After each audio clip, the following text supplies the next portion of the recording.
والصلاة والسلام علی رسول اللہ۔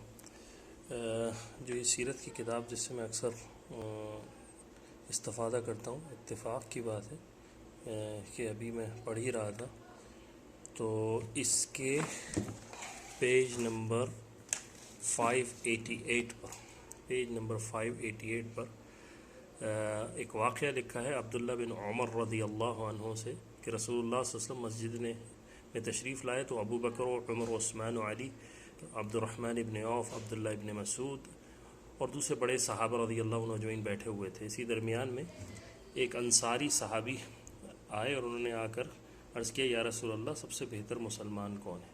اللہ کے رسول صلی اللہ علیہ وسلم نے فرمایا جس کے اخلاق سب سے اچھے ہوں۔ پھر اس نے پھر سوال کیا کہ کون سا مسلمان سب سے زیادہ ہوشیار ہے؟ آپ علیہ الصلوۃ والسلام نے فرمایا موت کو یاد رکھنے والا اور موت سے پہلے موت کی تیاری کرنے والا۔ اس کے بعد اس انصاری صحابی تو وہی خاموش ہو گئے۔ آپ علیہ الصلوۃ والسلام دوسری طرف متوجہ ہوئے جہاں سارے صحابہ بیٹھے ہوئے تھے اور فرمایا 5 خصلتیں نہایت خطرناک ہیں، اللہ تعالیٰ تم کو ان سے پناہ دے۔ اور اس کے بعد آپ علیہ الصلوۃ والسلام نے ان 5 خصلتوں کا ذکر کیا۔ ذرا یہ دیکھیں وہ خصلتیں کیا ہیں کہ جس قوم میں بے حیائی کھلم کھلا پھیل جائے تو اس قوم میں اللہ تعالیٰ تعاون اور وہ بیماریاں پھیلتی ہیں جو پہلے کبھی ظاہر نہیں ہوتی تھیں، یہ بے حیائی کی وجہ سے ہے۔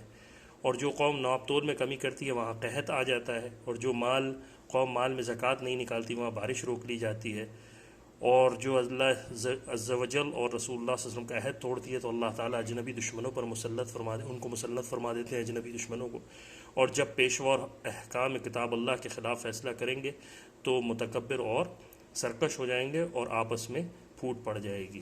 یہ وہ حدیث ہے جو کہ سیرت مصطفیٰ میں ہے، اور آج ہم دیکھ لیں ہم کن اللہ تعالیٰ کی طرف سے کن بیماریوں کا شکار ہیں۔